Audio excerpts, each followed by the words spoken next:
벚구경 이야기에 오신 여러분을 환영합니다. 오늘은 왕위를 버리고 출가한 마악 까삐나 장로 이야기를 읽어보겠습니다. 부처님께서 제타와나에 계실 때 마악 까삐나 장로와 관련해서 계속 79번을 설하셨다. 마악 까삐나의 과거생, 배짜는 사람, 직조공. 아주 먼 과거생에 마악 까삐나 장로는 빠두무따라 부처님 앞에서 서원을 세웠다. 그 후 긴 세월 동안 윤회를 거듭하다가 베나레스의 한 마을에 배짜는 사람으로 태어났다. 이때 1000명의 벽지불이 히말라야에서 8개월을 보내고 베나레스 가까이로 내려와서 우기를 보내고 있었다.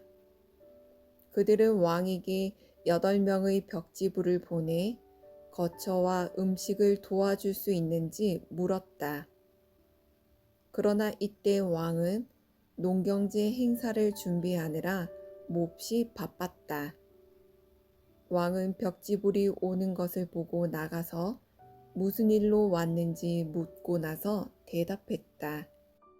존자님들이시여, 오늘은 너무 바빠서 여러분들의 요구를 들어줄 시간이 전혀 없습니다. 내일은 농경제 행사를 해야 합니다. 모레 다시 오시면 원하시는 대로 도와드리겠습니다. 그리고 그들을 공양에 초대하지도 않고 궁으로 들어가 버렸다. 벽지불들은 서로 의견을 교환했다. 우리 다른 마을로 가보자. 그들은 그렇게 떠나갔다. 이때 어떤 마을에 사는 직조공 촌장의 아내가 심부름을 갔다 돌아오다가 벽지불들을 만나 인사를 올리고 물었다. 존자님들이시여, 이런 늦은 시간에 어쩐 일로 여기를 오셨습니까? 현명하고 지성을 갖춘 직조공의 아내는 벽지불들이 안거를 지낼 장소를 구하고 있다는 사실을 알고 공양에 초대하며 말했다. 존자님들이시여, 내일 저희 마을에 오셔서 공양을 받아주시기 바랍니다. 우리는 숫자가 많습니다. 몇 분이나 됩니까? 1000명입니다. 존자님들이시여, 우리 마을에는 1000명의 직조공이 살고 있습니다. 한 사람이 한 분에게 공양 올리면 됩니다. 우리의 공양을 받아주시기 바랍니다.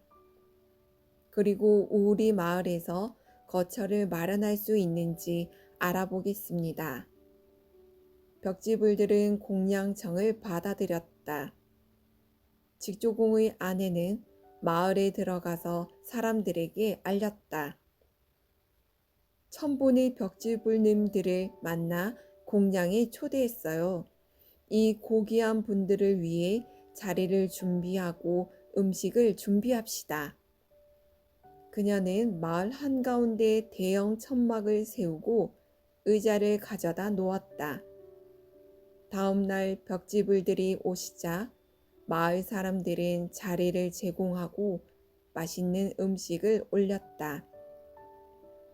공양이 끝나자 마을의 모든 여인들과 함께 그녀는 벽지불님들께 삼배를 올리고 말씀드렸다.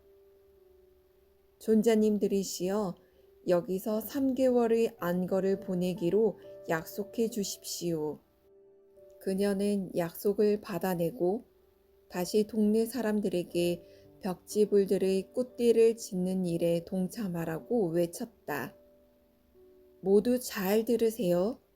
한 집에 남자 한 사람씩 도끼와 자귀를 들고 나오세요. 숲속에 들어가서 집 지을 나무를 베고 나뭇잎과 갈대잎을 가져다 귀한 분들을 위해 거처를 마련하도록 합시다. 동네 사람들은 그녀의 지시에 따라 나뭇잎과 갈대잎으로 한 사람이 한 개씩 1,000개의 꽃띠를 지었다. 벽지불들은 하나의 꽃띠에 한 사람씩 들어가 머물렀다. 마을 사람들은 벽지불들이 필요한 것은 모두 성실하게 제공하고 공양을 올리고 후원해 주었다. 안거가 끝나갈 무렵 여인은 자기가 지은 꽃띠에서 안거를 보낸 벽지불들을 위해 가사 한 벌씩 준비하라고 마을 사람들을 설득했다. 그래서 벽지불들은 각자 1,000냥의 값어치가 나가는 가사 한 벌씩 보시 받았다. 안거가 끝나자 벽지불들은 법문을 해주고 히말라야로 되돌아갔다. 이러한 공덕으로 마을 사람들은 죽어 33천의 한 무리의 천신들로 태어났다.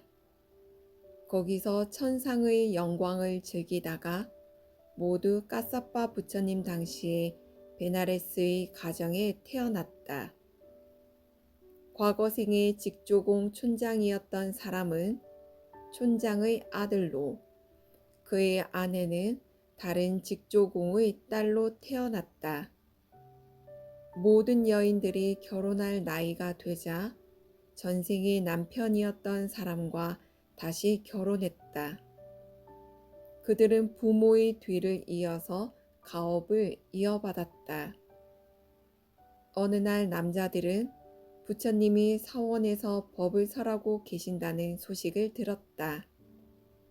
그들은 아내들을 데리고 법문을 들으려고 사원으로 갔다. 사원의 담장 안으로 들어서는 순간 소나기가 쏟아지기 시작했다. 삼이나 비구 스님들과 친하거나 친척인 사람들은 스님들의 방으로 들어가 비를 피했다. 그러나 이들은 사원 안에 아는 스님이 전혀 없어서 방으로 들어가지도 못하고 비를 맞을 수밖에 없었다. 촌장이 말했다. 이 낭패한 꼴 좀 보게.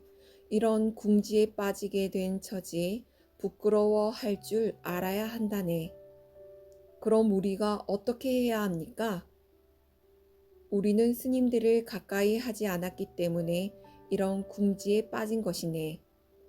미래의 안식처를 구하기 위해서라도 사원을 지어 기증하기로 하세. 좋습니다. 연장자는 1,000냥을, 나머지 남자들은 500냥씩, 여인들은 각각 250냥씩 기부했다. 이렇게 돈이 모이자 그들은 마하파리웨나, 즉 대사원이라는 이름의 사원을 세우기 시작했다.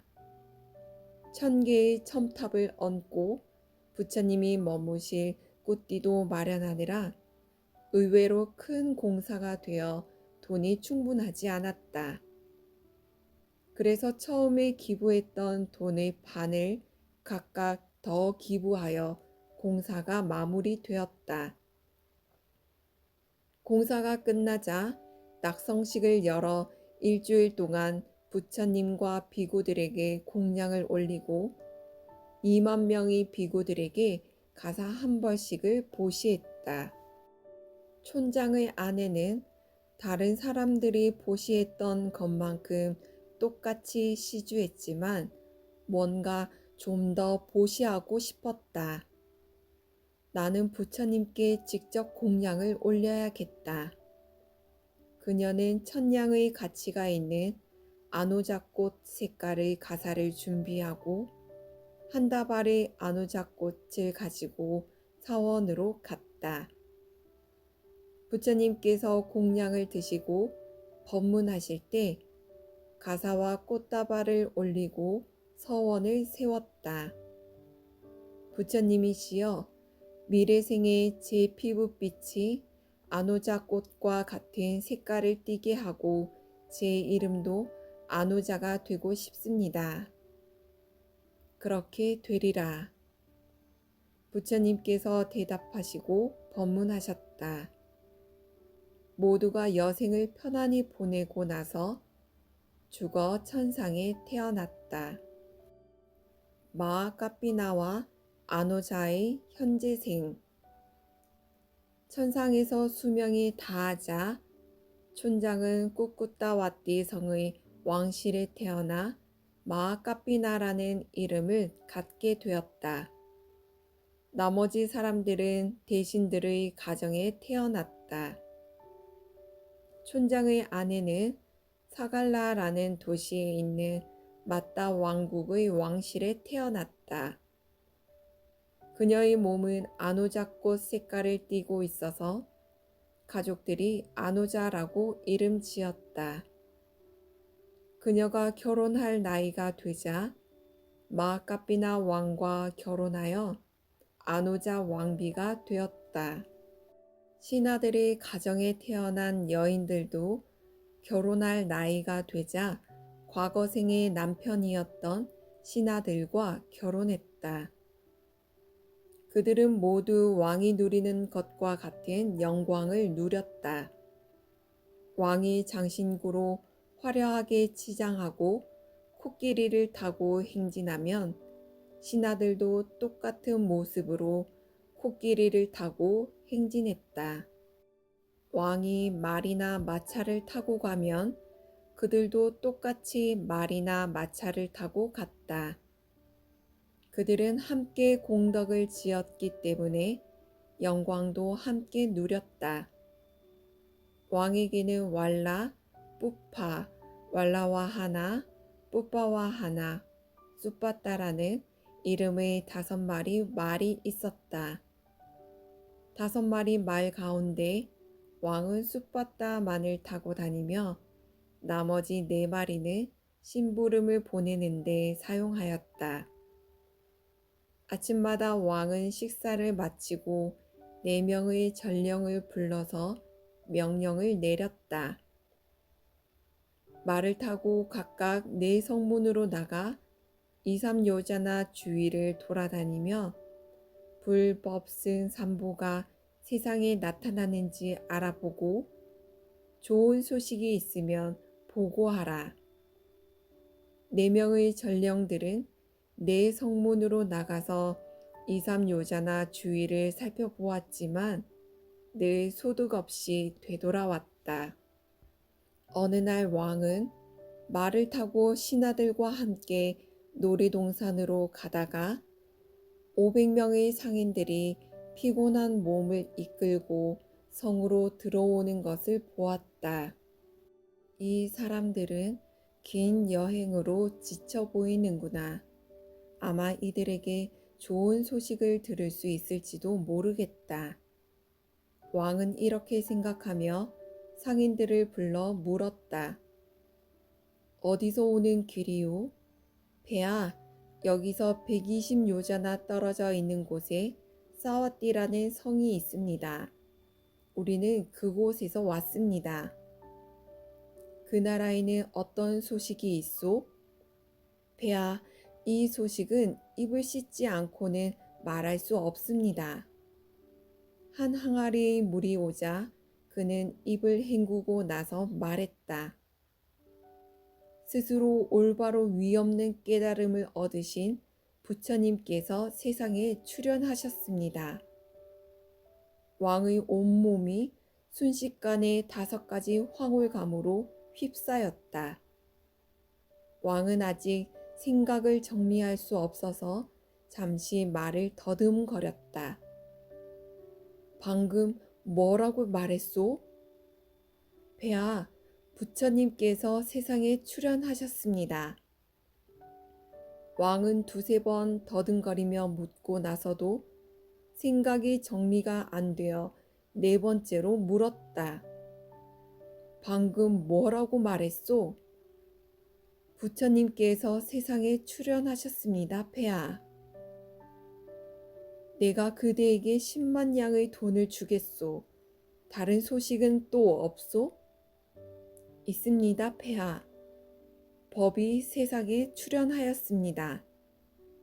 이 말을 듣고 왕은 또 전처럼 황홀감에 휩싸여 3번이나 더듬거리며 묻고 나서 4번째에서 법이라는 단어를 겨우 알아들었다. 왕이 그에게 말했다. 10만 양을 더 얹어 주겠소. 이외에 또 다른 소식은 없소? 있습니다, 폐하. 승가가 출현했습니다. 왕은 이 말을 듣고 또 황홀감에 휩싸여 3번이나 더듬거리며 묻고 나서 4번째 승가라는 단어를 알아들었다. 왕이 말했다. 10만 양을 더 주겠소. 왕은 신하들을 둘러보고 물었다. 친구들이여, 어떻게 하겠습니까? 폐하께서는 어떻게 하시겠습니까? 나는 부처님이 출현하셨습니다. 법이 출현하였습니다. 승가가 출현하였습니다. 라는 말을 들었습니다. 나는 다시 왕궁으로 돌아가지 않을 것입니다. 부처님을 만나 뵙고 비구가 될 생각입니다. 폐하, 저희도 함께 비구가 되겠습니다. 왕은 금판을 꺼내 왕비에게 전할 말을 썼다. 왕국은 이제 그대의 것이오. 그대가 원하는 대로 영광을 누리시오. 왕은 이 금판을 상인들에게 주면서 말했다. 이 금판을 왕비에게 주면 30만 양을 줄 것이오. 왕은 말을 덧붙였다. 왕비가 왕은 어디 있소? 라고 묻거든 부처님을 만나 비구가 되려고 떠났다고 전하시오. 왕의 신하들도 또한 아내들에게 보낼 편지를 써서 상인들에게 주었다. 왕은 상인들을 보내고서 1000명의 신하들을 데리고 떠나갔다. 이른 아침 부처님께서 세상을 살피시다가 마하카피나 왕이 신하들을 데리고 오는 것을 보셨다.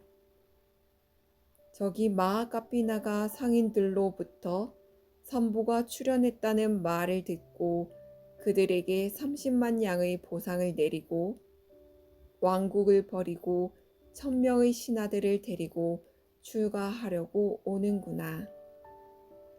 그와 그의 신하들은 모두 사무예의를 갖춘 아라한이 될 것이다. 그러니 그들을 만나러 가는 것이 마땅하다.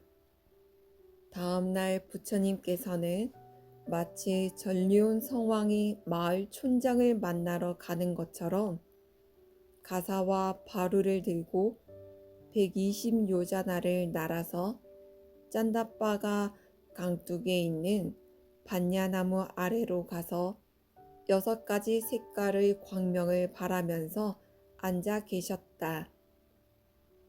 왕은 말을 타고 가다가 강가에 도착하여 물었다. 이게 무슨 강이요?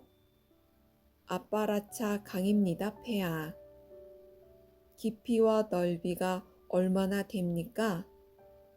깊이가 1가오타이고 너비가 2가오타입니다.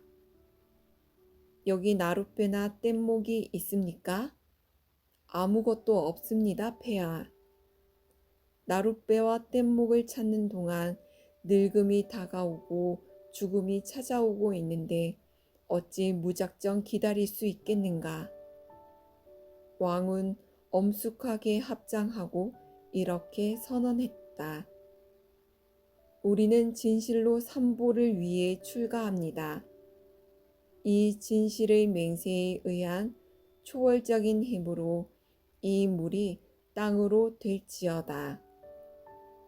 왕은 이렇게 삼보의 공덕을 생각하고 붓다에 대한 명상을 외웠다.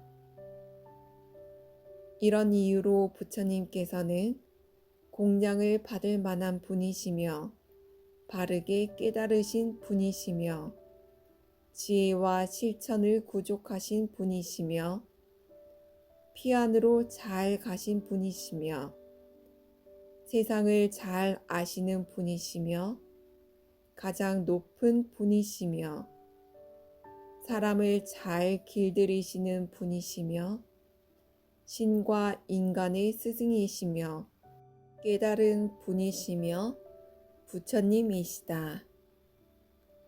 열애, 응공, 정변지, 명행족, 선서, 세간해, 무상사, 조어장부, 천인사, 불, 세존. 이렇게 왕과 신하들은 불수념을 외우고 부처님을 명상하면서 말을 타고 강물 위로 올라섰다. 신디의 말들은 강물 위를 마치 평평한 바위 위를 달리듯이 발굽조차도 젖지 않고 달려갔다. 이렇게 아빠라차 강을 건너 왕은 계속 나아가자 또 다른 강이 나타났다. 이 강의 이름은 무엇이오? 닐라와 하나 강입니다, 폐하. 깊이와 너비가 얼마나 되오? 깊이와 너비가 반요자나입니다, 폐하. 앞에서 강을 건널 때처럼 진실의 맹세를 하고 나서 이번에는 법에 대한 명상을 외웠다. 법은 부처님에 의해서 잘 설해졌고 스스로 보아 알 수 있고 시간이 걸리지 않고 와서 보라는 것이고 향상으로 인도하고 지혜로운 자들이 스스로 알 수 있는 것이다. 왕과 신하들은 법을 명상하면서 닐리와 하나 강을 건너고 나서 계속 나아가자 세 번째 강이 하나 나타났다. 이 강의 이름은 무엇이오? 짠다바가 강입니다, 폐하. 깊이와 너비가 얼마나 되오? 깊이와 너비가 1요자나입니다, 폐하. 앞에 강을 건널 때처럼 진실의 맹세를 하고 나서 이번에는 승가에 대한 명상을 외웠다. 붓다의 제자들인 승가는 돌을 잘 닦고 붓다의 제자들인 승가는 바르게 돌을 닦고 붓다의 제자들인 승가는 참되게 돌을 닦고 붓다의 제자들인 승가는 합당하게 돌을 닦으니 곧 네 쌍의 인간들이요 8단계에 있는 사람들이다. 이러한 부처님의 제자들의 승가는 공양받아 마땅하고 선사받아 마땅하고 보시받아 마땅하고 합장받아 마땅하고 세상의 위 없는 복전이다. 왕과 신하들은 이렇게 승가를 명상하면서 강을 건넜다. 이들은 세 번째 강을 건너 계속 나아갔다. 왕은 저 멀리 반야나무 아래에 앉아 계신 부처님의 몸에서 발산하는 6색깔의 광명을 보았다. 반야나무 가지와 잎이 부처님의 몸에서 나오는 빛으로 순금으로 만들어진 것처럼 보였다. 이 빛은 달빛이나 햇빛이 아니고 천신 마라 범천용 가루다에게서 나는 빛도 아니다. 이것은 내가 부처님께 출가하기 위해 집을 떠난 것을 알고 곧다마 부처님께서 모습을 드러내신 것이 틀림없다. 그가 말에서 내려 빛을 향해 몸을 숙이고 다가가자 마치 시몽색의 바다에 뛰어든 것처럼 부처님의 빛에 휩싸였다. 왕은 신하들과 함께 부처님께 삼배를 올리고 한쪽에 공손히 앉았다. 부처님께서는 차제설법을 하셨다. 이 법문 끝에 왕과 신하들은 수다원 과를 성취하고 모두 함께 자리에서 일어나 출가를 허락해 달라고 요청했다. 부처님께서는 그들의 공덕을 살펴보셨다. 이 고귀한 사람들은 과거 공덕의 힘으로 저절로 가사와 바루를 갖추게 될 것인가? 부처님께서는 곧 이 같은 사실을 아셨다. 이 고귀한 사람들은 1000명의 벽지불에게 가사와 바루를 보시하였다. 까사빠 부처님 당시에 2만 명의 비구에게 2만 개의 가사를 보시했다. 이들이 저절로 생겨난 가사와 바루를 갖추게 되는 것은 전혀 이상한 일이 아니다. 그래서 부처님께서는 오른손을 들고 말씀하셨다. 에타 비카오, 오라 비구여.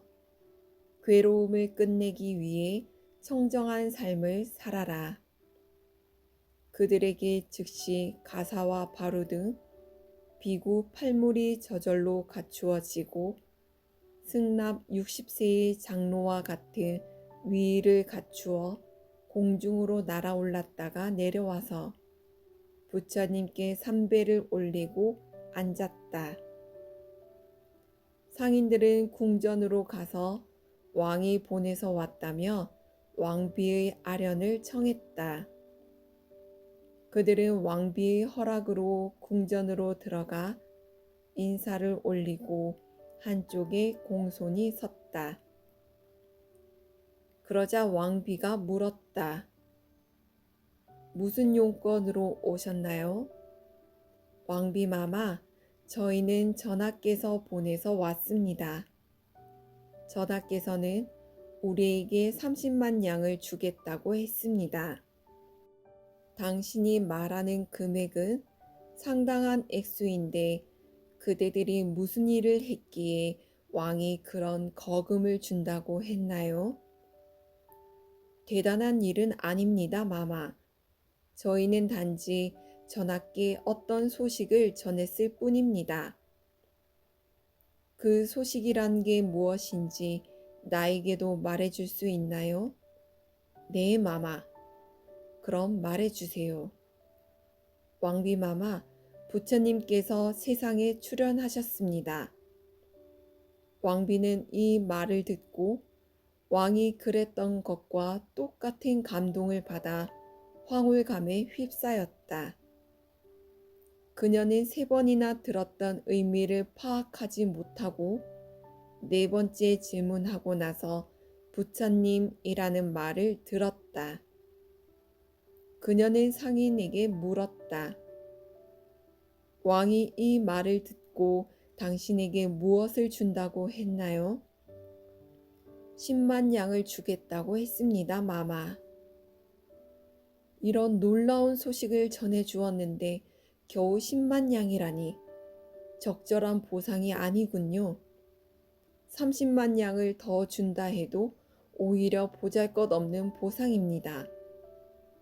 왕에게 또 다른 소식을 전해 주었나요? 법과 승가가 출현했다는 소식도 전해 주었습니다. 왕비는 왕처럼 소식을 들을 때마다 황홀감에 휩싸이며 3번이나 그 의미를 파악하지 못하고 4번째에야 말을 알아들을 수 있었다. 그녀는 상인들에게 30만 양씩 모두 합해서 120만 양을 주었다. 그리고 왕비는 그들에게 물었다. 왕은 지금 어디에 있나요? 왕비마마, 전하께서는 부처님을 만나 비구가 되겠다라고 말씀하시고 떠나셨습니다. 왕이 나에게 무슨 말을 전하지 않았나요? 왕권을 왕비마마에게 넘길 테니 원하시는 대로 영광을 누리라고 말씀하셨습니다. 그럼 신하들은 어디에 있나요? 왕비마마, 그들도 전하와 함께 비구가 되겠다라고 말하면서 떠나갔습니다. 왕비는 신하들의 아내들을 불러 말했다. 그대들의 남편들은 전하와 함께 비구가 되겠다라고 말하면서 떠나갔다고 하는데 그대들은 어떻게 할 거예요? 마마, 남편들이 저희들에게 전하는 말은 없었습니까? 그대들에게 모든 영광을 넘기니 마음대로 즐기라고 했어요. 그러면 마마께선 어떻게 하실 작정입니까? 왕이었던 사람은 산보에 대한 소식을 전해준 사람들에게 30만 양을 주고 왕의 영광을 가래침 뱉듯이 던져버리고 비구가 되기 위해 떠나갔습니다. 나도 산보의 출현 소식을 듣고 산보에 대한 존경의 표시로 수십만 양을 더 주었습니다. 왕에게 고통을 초래하는 영광은 나에게도 고통을 초래합니다. 왕이 뱉은 가래침을 어느 누가 몸을 굽히고 주워 먹겠습니까? 이런 영광은 나에게도 필요 없습니다. 나도 부처님께 출가하여 비구니가 되겠습니다. 왕비마마, 그러면 저희도 비구니가 되겠습니다. 그렇게만 할 수만 있다면 정말 좋겠습니다. 마마, 우리는 할 수 있습니다. 좋습니다. 그러면 출발하도록 합시다. 왕비와 아내들은 1000개의 마차를 준비하여 타고 출발했다. 첫 번째 강에 도착하자 그녀는 왕이 했던 것과 똑같은 질문을 하고 똑같은 대답을 들었다. 그녀는 동료들에게 물었다. 왕이 어느 길을 택했는지 찾아보도록 하세요. 마마, 신디 말들의 발자국이 강으로 향한 것 외에는 찾아볼 수 없습니다. 왕비는 왕이 어떻게 강을 건넜는지 생각해 보았다. 왕은 틀림없이 나는 진실로 산보를 위해 출가한다 라는 진실의 맹세를 하고 강을 건넌 모양이다. 왕비는 마음을 가다듬고 합장하고 외쳤다. 나도 또한 산보를 위해 출가합니다. 이 진실의 맹세에 의한 초월적인 힘으로 이 물이 땅이 될지어다. 그녀는 이렇게 산보의 힘을 명상하면서 1000개의 마차를 앞으로 나아가게 했다. 물은 평평한 바위처럼 되어 바퀴 가장자리조차도 물에 젖지 않았다. 그녀는 나머지 2개의 강도 그렇게 건넜다. 부처님께서 그녀가 다가오는 것을 알고 당신과 함께 앉아있는 비구들을 볼 수 없게 만들었다. 부처님께서 점점 다가가자 그녀는 부처님의 몸에서 빛이 뿜어져 나오는 것을 보았다. 그녀는 왕이 전에 생각했던 것과 똑같이 생각하고 부처님께 다가가 삼배를 올리고 한쪽에 공손하게 서서 물었다. 부처님이시여, 마하카피나 왕과 1000명의 신하들이 출가하겠다고 이리로 오지 않았습니까? 그가 어디에 있는지 가르쳐 주십시오.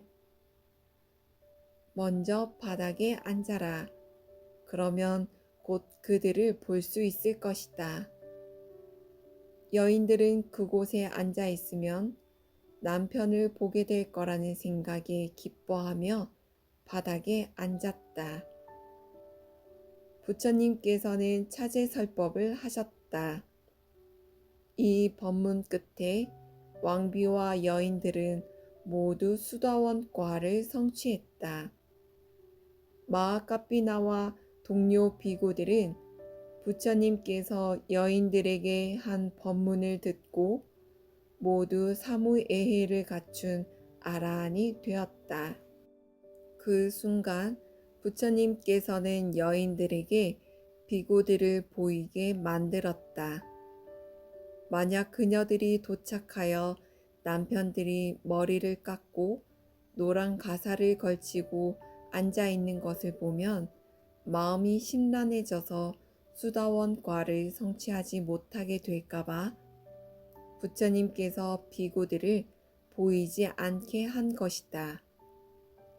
부처님께서는 그녀들이 견고한 믿음을 갖출 때까지 기다렸다가 아라한이 된 당당한 모습을 그녀들에게 보여준 것이다. 여인들은 비구들을 보고 삼배를 올리고 말했다. 스님들이시여, 이제 출가 수행의 목표에 도달하셨군요. 그렇게 말하고 그녀들은 부처님께 삼배를 올리고 한쪽에 공손하게 서서 출가를 받아주기를 요청했다. 그녀들이 비구니 계를 받기를 원하자 몇몇 비구들이 이렇게 말했다. 부처님께서는 우빨라 완나 비구니를 오게 하실 거야. 그러나 부처님께서는 그녀들에게 이렇게 말했다. 사와띠에 있는 비구니 승단에 가서 비구니 계를 받도록 하여라. 그녀들은 걸어서 사와띠까지 갔다. 길 가는 도중에 만난 주민들은 그녀들에게 공양 올리며 따뜻하게 대접하였다. 그녀들은 120요자나를 여행한 끝에 비구니 승단에 도착하여 비구니 계를 받고 열심히 정진하여 모두 아라한이 되었다. 부처님께서는 1000명의 비구들을 데리고 공중으로 날아서 제타와나로 돌아가셨다. 마하카피나 장로는 제타와나 사원을 돌아다니며 오, 이 얼마나 행복한가, 이 얼마나 행복한가 라고 가슴속에서 우러나는 감흥을 자주 토해냈다. 비구들은 이 일을 부처님께 보고했다. 부처님이시여, 마하카피나 장로는 돌아다니면서 오, 이 얼마나 행복한가, 오, 이 얼마나 행복한가 라고 말하며 돌아다니고 있습니다. 그는 아마도 자신이 왕이었을 때 누렸던 행복을 생각하고 있는 것 같습니다. 부처님께서 그를 불러 물으셨다. 까삐나여, 그대가 사랑의 행복과 통치의 행복을 회상하며 한숨을 토해낸다고 그러던데 이 말이 사실인가? 부처님이시여, 부처님께서는 제가 어떤 종류의 행복을 토해내는지 잘 아실 것입니다. 부처님께서는 비구들에게 말씀하셨다. 비구들이여, 나의 아들은 세간의 행복과 왕의 행복 때문에 감흥을 토해내는 것이 아니다. 그는 법을 들이마시면서 법을 즐거워한다. 그가 기쁨에서 흘러나오는 감흥을 토해내는 것은 불사, 즉 열반에 관한 것이다. 부처님께서 이 법문에 이어서 개송을 읊으셨다. 법을 맛본 이는 고요한 마음으로 항상 행복하게 살리라. 부처님의 가르침 안에서 맑은 마음으로 항상 기뻐하며 살리라. 오늘의 법구경 이야기는 여기까지입니다. 부처님의 가르침은 괴로움에서 벗어나는 열반에 관한 것입니다. 저도 부처님의 법을 만나 출가를 하게 되었고 지금 현재는 행복하고 감사하게 하루하루를 살아가고 있습니다. 많은 존재들이 부처님의 바른 법을 만나서 고요한 마음으로 행복하게 살아가고 맑은 마음으로 기쁘게 살아가기를 발언합니다. 오늘도 법구경 이야기를 함께 해주셔서 감사합니다. 사랑합니다.